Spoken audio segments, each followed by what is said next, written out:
We have arrived at the 31 spot of our top 50 greatest all-time list. In that spot, it goes to Efim Bogoljubov, born in 1889 in Stanislavchik, which at that time is Russian Empire, and he dies in 1952 in Triberg im Schwarzwald, Western Germany. Peter, Bogoljubov, what do we think? Well, first of all, he actually plays 2 World Championship matches. And, while he does lose them both to Alekhine, he still managed to get there. And, he is one of the top players for a huge amount of time. I think, the peak rating, we have him as number 1 for a couple of months. But mainly he was, in the world elite for a long time and has the durability in the sense of his 20 years average being number 27 of all time. So he was a player who was along for a long while and got to challenge and admittedly very strong Alyehin at sort of his peak and wasn't really in chances there. Technically, you can argue, he has the FIDE title. In 1928, he played a match with Oewe, which then the World Chess Federation wanted to have its title next to sort of the traditional lineage. And there he managed to beat Oewe for a match, and maybe that practically was some kind of giving him the right to then challenge Alekhine. But it's not an official title, World Championship title. It's the FIDE title, he was called at the time. And that's basically his claim, that he was a strong player for a long time. He got to play World Championship matches, and also, he beat Oewe, who then later became the champion and such. So he was as good as it gets without actually getting into the books of being the world champions. Yeah, somehow, as usual, good chance it's ignorance.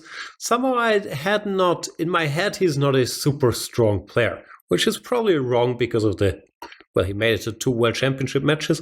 Maybe it's because he was so dominated by Alekhine at the time that he always struck me more as one of these guys who loses the games in the chess history books.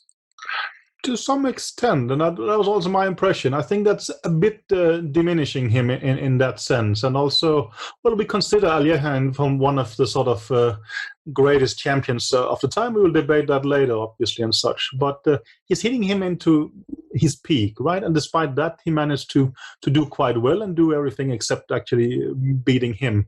And he also, beats Oewe in a match and such earlier. I mean, except for becoming world champion, what else do you want? But I agree with you that I would have thought that he would more around 50 or not getting in than actually being here in the sort of the top of the 30s. But I think it's justified. I mean, actually getting to play 2 world champions. I mean, you see some figures who plays it once. Getting to play it twice is quite an achievement, and you actually have to come back after your loss. And also, I think the FIDE title weighs in a bit, as well as being number 1 rating-wise and such, and especially the durability thing. So I don't think it's completely wrong having him where we put him. Well, that's why he's there.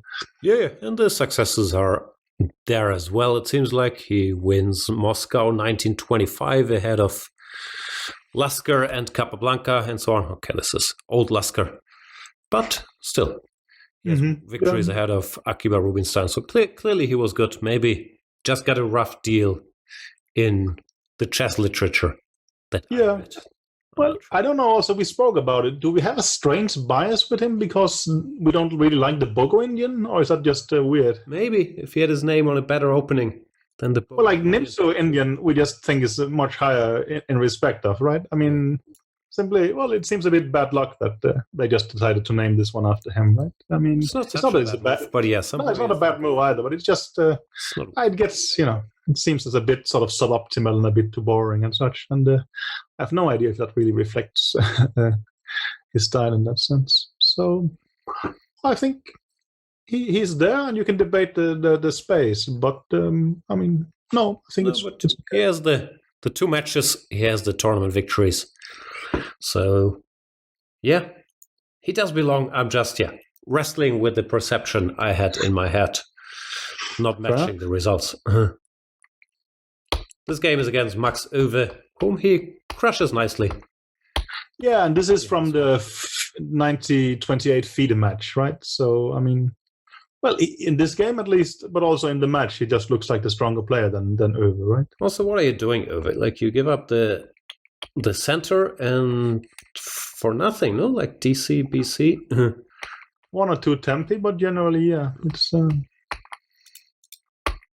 I like knight b3 and bishop h1. You have more space. We're not going to exchange anything here to make it easier. And, yeah, no, he keeps pieces. Now prepares e4. Mm-hmm. No, it looks like a good game. I'm not sure how well. It looks extremely schematic, basically, right? Yeah, just, classical putting pressure stuff. But it's against someone who's going to be a world champion. And, I mean, well, Ove was maybe not at his peak yet, but he was not it's not like he's that young either, right? So it seems a bit like, the right results at the wrong time stuff, that he didn't make it all the way to the top. All right, I'm sold.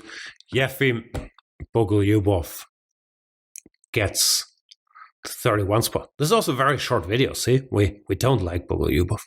Yeah. Sorry. See you guys at number 30.